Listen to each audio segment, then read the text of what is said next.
So let's say that you went in for heart surgery and it's a $400,000 bill. Medicare's going to pay its portion, right? What I was going to ask you is can you ever make too much money for Medicare, or because you've already paid into it, you qualify automatically? We're going to stick with this. You can have one house, you can have a car, you can have $2,000 in the bank. That did just raise a little bit. So he was much better off rolling onto Medicare with comprehensive coverage because he chose the supplement side, and he was half the amount of money. He was ecstatic. Hi everybody, Jose Luis Morales here. Welcome back to another episode of the Morales Group Show. Today we have Belinda Lang with Lang Insurance Services, and today she is going to be talking to us about Medicare versus Medi-Cal, but we're also going to be answering the questions. Can you apply for Medi-Cal if you own a home? We're going to talk about Medi-Cal, Medicare. We're going to be talking about investment properties, if you can actually own investment properties when applying for Medicare and Medi-Cal. I get these questions all the time, especially in the Hispanic community, and I think that there's a lot of misconceptions, so I've been wanting to do this episode for a really long time. So welcome to the show, Belinda. How are you? Thank you. I'm good. Thanks for having me. Good. So for our viewers that don't know who Belinda Lang is, who is Belinda Lang, and then how did you get involved in the Medicare and Medi-Cal world? Wow. Well, I got asked to be part of an agency that was strictly property and casualty, so car insurance, home insurance, and within 4 months they asked me to head up the health insurance side of things, and so I had to go get that license. And we literally focused on Medicare, and from there I went to a company where we dealt with all the Fortune 500 companies, again, strictly on Medicare. And so it just seems like, the good Lord was directing me that direction, and I do love what I do. I started out on my own because I realized, after doing all aspects of the business, I can just do this on my own. So about 10 years ago, I started my own agency, and I've never looked back, and I love it. Congratulations on that. So for our viewers that don't know what Medicare, Medicaid, Medi-Cal is, what is it? Okay. So Medicare is the portion, of course, that when we work, we pay into that system, and then we get the benefits later on in life, basically. Medi-Cal is really what's known as Medicaid everywhere else in the nation. It's just that California put a twist on it. So Medi-Cal and Medicaid are the same thing, and that is typically below a certain income threshold. Everyone qualifies for Medicare if you're a U.S. citizen and you've been working at least 10 years paying into that system. Then you won't have to pay a premium for Part A. Everyone pays a premium for Part B. And of course, if you are in that lower income threshold, you get assistance or can get assistance paying for the Part B premium. But as far as Medicaid goes or / Medi-Cal, that is the income level below a certain threshold. Got it. Okay. So Medicare, Medi-Cal, Medicaid is below. It's almost meant to help people with lower income brackets. Correct. What does part of Medicare, what does A, B, and C cover? Okay. So Medicare Part A is hospitalization, and it typically covers about 80%, depending on what you have done, all that good stuff. But Medicare Part A is hospitalization coverage. Typically on that, it covers about the 80%, and you don't have a premium for that, typically. Medicare Part B is everything else. It's your doctors, your labs, your durable medical equipment. It's injectables given by a professional, so not self-injectables, but injectables given by a professional, and therapies. So that's mental therapy, physical therapy, speech therapy, etc. That one everyone pays a premium for. And that the base premium is $164.90, although if your income is above a certain threshold, and there's several layers there, then it will go up accordingly. It's always a 2-year look back. And so I always tell people, look, if you retire, you might have made XYZ in 2023, but now in 2024 you retired and your income is, let's say, $100,000 less or whatever it is. We want to apply. There's a certain form I have that we can fill out and say, hey, I don't want to pay for 2 years for all this extra I might have made before. And that's real important to know that you can do that. Nobody wants to pay the government more than we have to, right? We want to have that adjusted immediately.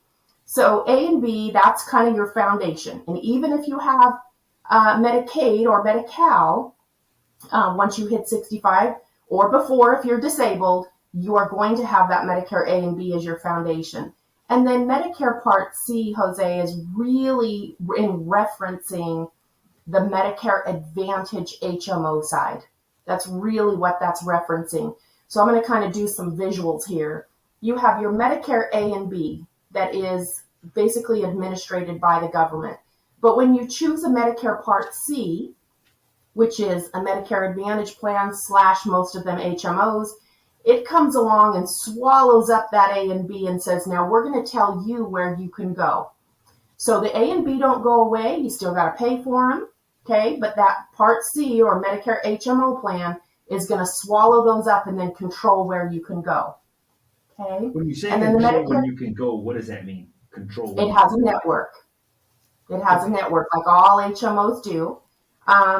There's a few PPOs available on this side of the fence, but you really got to look at those close and be very, very aware of how they operate.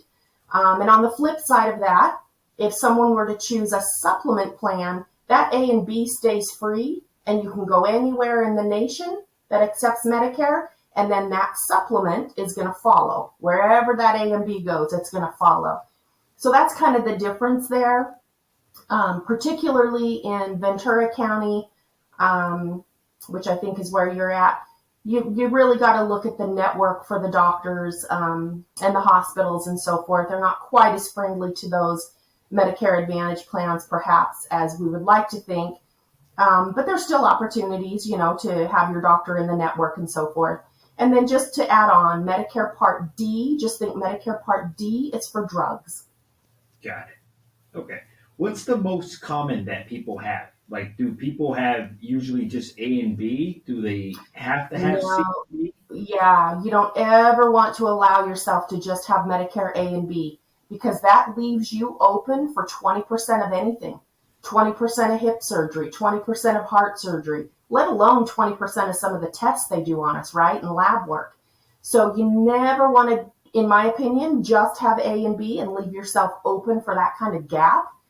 You at least want to sign up for a Medicare Advantage plan that might have a zero premium. Yes, it controls that A and B, but it's going to cap that loss for you. So let's say that you went in for heart surgery and it's a $400,000 bill. Medicare is going to pay its portion, right? But that Medicare Advantage plan will at least cap it off to where you might only owe $5,000 or $6,000 or whatever. Depends on your county and your zip code. But I'd rather have that cap than be open to 20% of some of these major surgeries that we might end up with. So I would never recommend that. Pardon? Or is anything in Medicare free? And sorry, I'm kind of newer to this topic. Is A and B free, or C and D cost money, or how does that work? Okay, so Medicare Part A typically is going to have no premium because you've worked 10 years or your spouse has. Medicare Part B, everyone's going to have a premium for. The typical premium on that is $164.90. Now, that can go up if you have a higher income, or it can go down if you have a low income and you qualify for extra help. They can assist you with some of that premium, okay? But the average American, 80 whatever it is, 5% of us, we're gonna pay that $164.90. We have those A and B together. Then if you opt to get an HMO plan to help you pick up that 20% that comes along and puts them all together, most of those Medicare Advantage plans are zero premium. Not all, but there are most that are zero premium. Then you just got to realize you got to pay that Part B in the background. Okay, always and forever, you got to pay that Part B in the background. Then if you choose that HMO plan, it's going to have a zero to low premium, but you are going to have co-pays, deductibles, an out-of-pocket limit, heaven forbid you go in the hospital.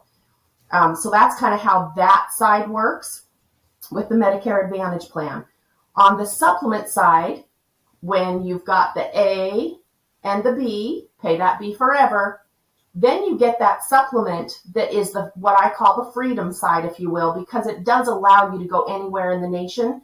And yes, that is going to have a monthly premium. And then on top of that, you have to get a standalone prescription drug plan. Those are usually fairly low premiums. So either way, you can either choose the one umbrella plan, if you will. It's how I like to describe it, where the carrier does overtake your A and B, you still got to pay the B. Okay? But then on the monthly basis, you really won't have any more for a premium, just the B. Then you have the other side, which is the supplement side, and that you have a premium for B, you have a premium for the supplement, and then you add on a drug plan. I love it. You know, it's funny. I feel like you were explaining that to me in a way where it was so easy to understand, but I imagine that a majority of your clients are a little bit older in age as well, too. So by explaining it to them in that manner, it makes it super, super easy to understand, basically, which I really appreciate that because it's Yes, a you completely bet. different topic for me. Um, what I was going to ask you is can you ever make too much money for Medicare, or because you've already paid into it, you qualify automatically? You're going to qualify automatically. I mean, somebody can make whatever, $400,000 the year they're going to retire. They still qualify for Medicare A and B, and a supplement or whatever. And there are certain windows, Jose, that people need to be aware of when is a guaranteed issue period and when is not, what they need to do for them and their particular situation. And this is why, like when I do, because I'll do like a Medicare 101 educational out to groups or individuals, Hmm. et cetera, is I always say, look, we need to look at your situation, because what was good for Sister Sally or neighbor Ned does not necessarily mean that that's the best for you. Depends on who you work for, depends on the size of the group, depends on if the group coverage is creditable or not creditable. Creditable is a fancy word made up by Medicare that basically says we deem this group insurance as good as or better than Medicare. But if you have a group, if you're working for a company that's 20 employees or less, you don't have a choice but to go on to Medicare A and B and D. So Why is that? I think it's originally set out, in my opinion, to help the small employer.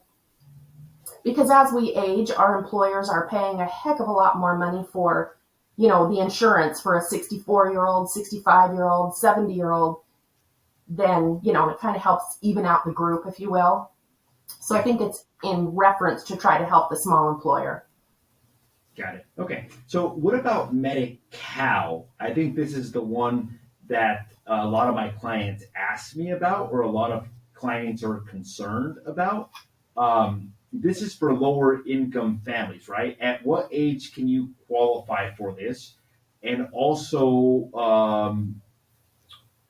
a rough ballpark of what is considered lower income? Does it take into consideration assets like primary residence? Does Medicare take primary residence into consideration?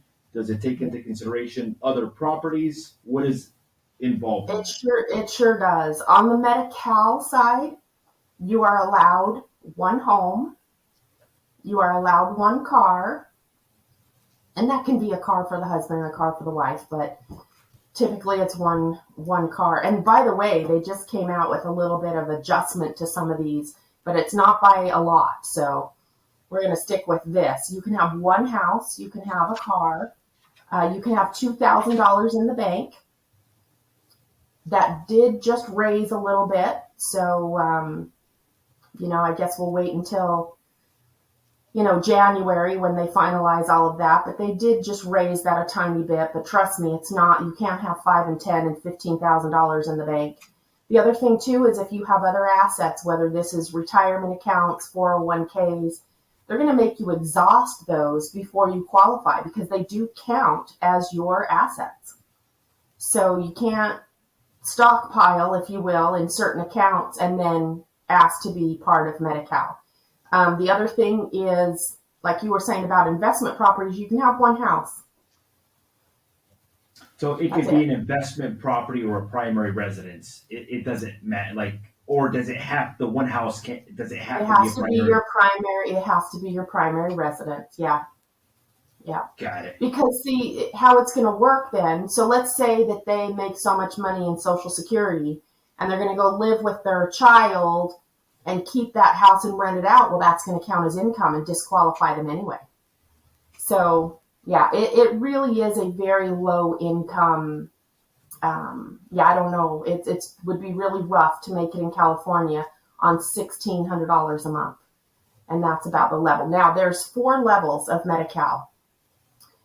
So just because you don't qualify for full Medi-Cal doesn't mean that you might not qualify for a little assistance with your drug coverage, or you might qualify for a little assistance with the premium for your drug plan, or there's just different levels. So it really depends on what your income is and your household. So is it a husband and wife, and what is that income? I believe husband and wife is about $2,000 a month. But it's not a heck of a lot more than a single person.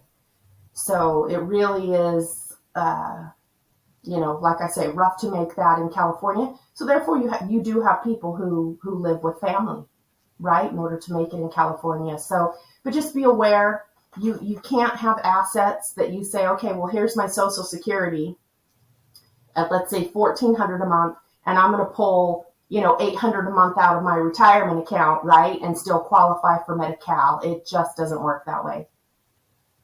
What does Medi-Cal cover versus Medicare? I mean, I would imagine that most people paid into Medicare, so why would they need Medi-Cal? Or do some people not pay into Medicare, therefore they need Medi-Cal? No, if you have worked within the United States, you're going to be having paid into the Medicare system. It comes right out of your check. You don't have a choice, right? Yeah.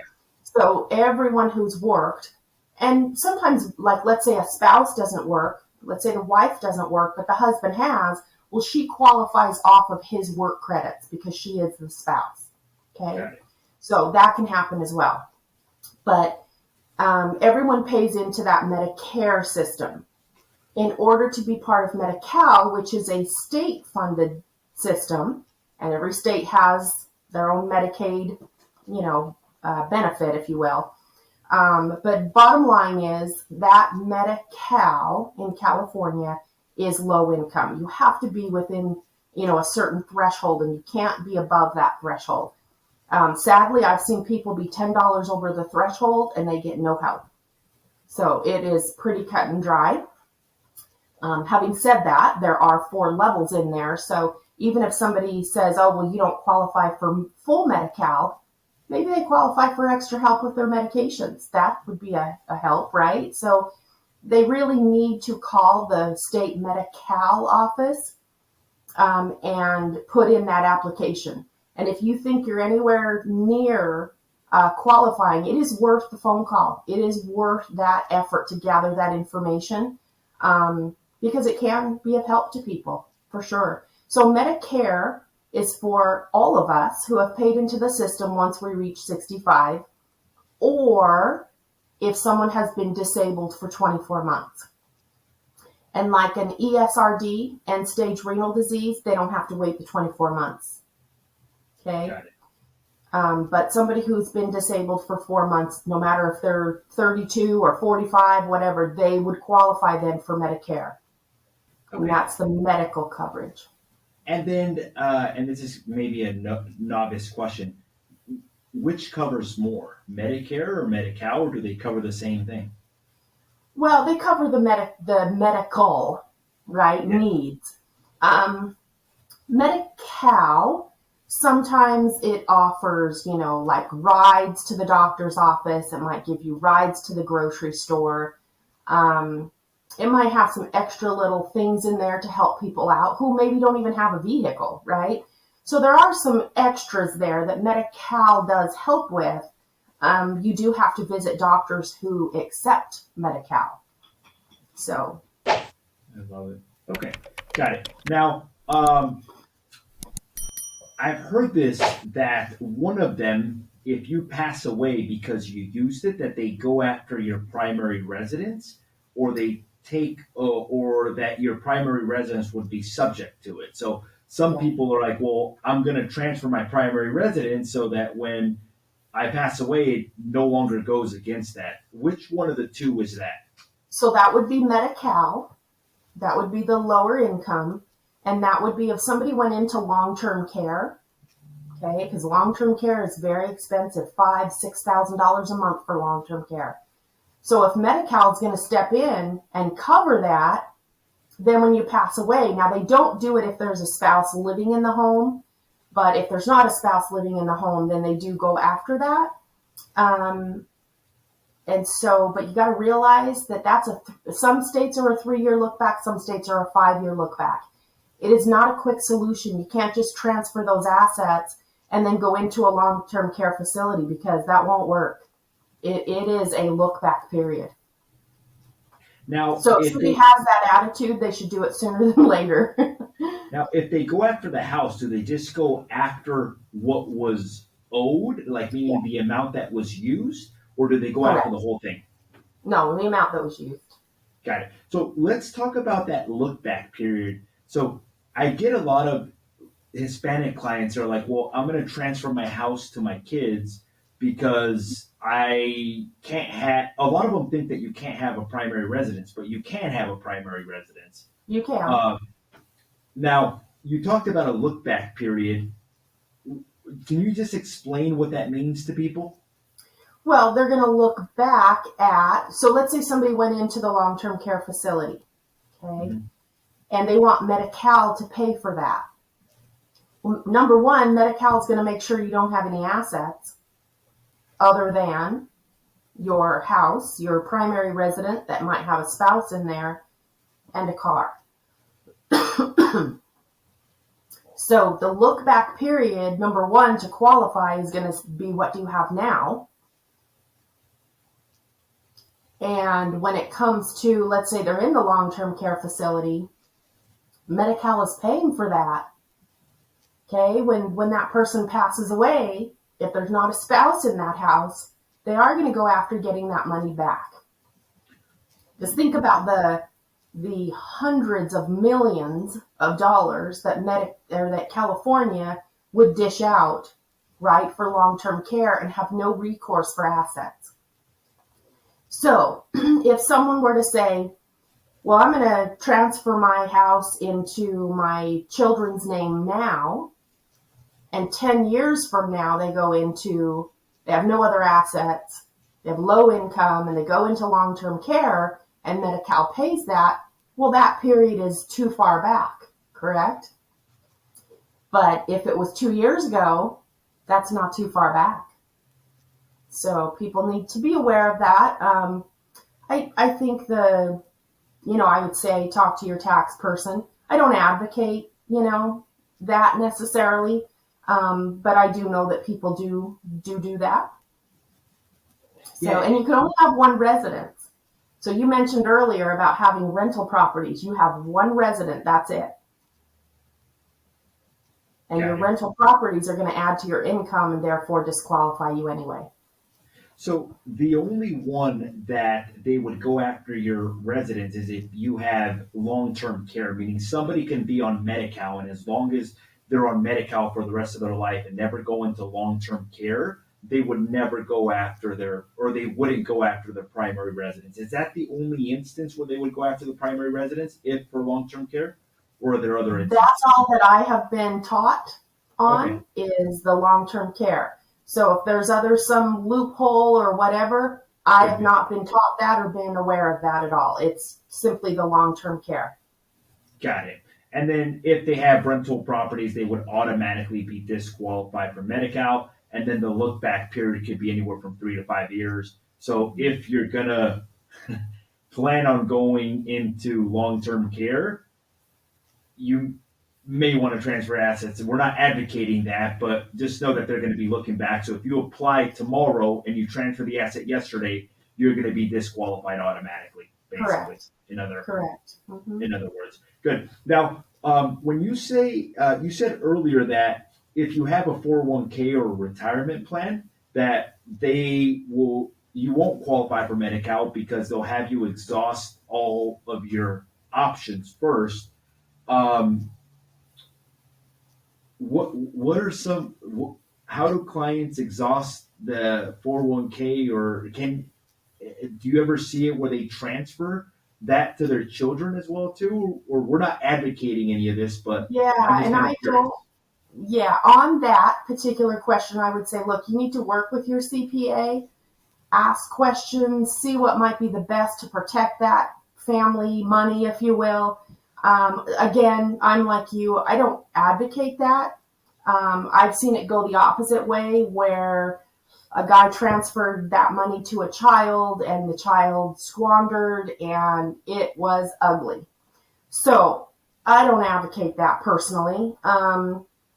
But yeah, you really need to visit with a CPA. What are my assets? What counts? And they'll be able to tell you, or should, and can look up in their reference books. What do you have that counts toward those taxable income? What do I have that counts toward that Medi-Cal threshold? And what not? There are some assets like a trust, for instance, depending on the kind of trust. Some of that trust money does not count. So again, please ask your CPA. Or maybe even a state sale planning attorney that has an emphasis on Correct. Medicare and Medi-Cal. So, what does your company do for somebody that is looking to apply for Medicare and Medi-Cal? How does your company help consumers? Well, first and foremost is education. So I'm all about let's put it out on the table. Let's look at all the parts, all the pieces. What do you need and when? What coverage do you have currently? In other words, do you plan to keep working? Well, what does your employer coverage look like? Is that the better avenue for you to just stay with the employer coverage? Or, would you have more comprehensive coverage and maybe even pay the same or less by rolling over to Medicare? So I've seen both ends of that. I had a gal where she called me up. Everybody says I need to call you and sign up. Well, she was going to continue to work. She only was paying $80 a month toward her employer coverage. She hardly really ever used it. And I said, look, stay where you're at. That's great. Stay where you're at. And then I've seen the flip side. Had a guy where he was paying like $750 a month for his employer coverage. He was much better off rolling onto Medicare with, really comprehensive coverage because he chose a supplement side, and he was half the amount of money. He was ecstatic, even though he planned to continue to work. It was better for him to roll onto Medicare. So you have to look at all the moving pieces, the parts, what you have. Do you have dependents on that employer coverage? That makes a difference. Maybe a spouse who's going to be 65 a year after you. So maybe it's, you're going to go ahead and keep that employer coverage while you continue to work. So you have to look at all the moving pieces.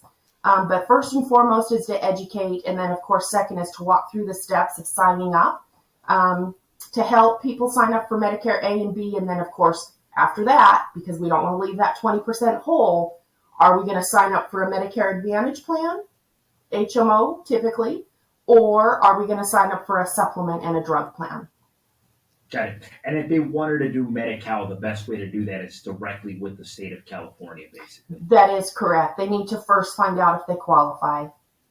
Got it. And Okay. if they're full dual, what we call dual, so they're Medicare and Medi-Cal, if they're full dual, well, they probably don't need anything else with that because that Medi-Cal is going to operate as that 20% essentially. So they're not Got going it. to have big gaping holes. I love it. Any final tips for our viewers that are getting to an age where they may want to apply for Medicare, Medi-Cal? Any final words that you think would be helpful for them? Um, I would say bottom line, understand Medicare and its parts. Understand perhaps what your situation might call for. Realize that Medicare does have enrollment periods, and you don't want to miss that. So I'm going to give another little tidbit. Once you're 65, don't go on COBRA. Okay? So I'll give an example. Husband and wife, she was younger than 65, but he was on her coverage. She retired in June of a certain year, and they said, oh, just go on COBRA. So a year and a half later goes by. The husband now, because COBRA's going away right after 18 months, was going to sign up for Medicare A and B. Medicare said, oh, that's great. You can do that in January for a July 1 effective date. And he was a heart transplant patient.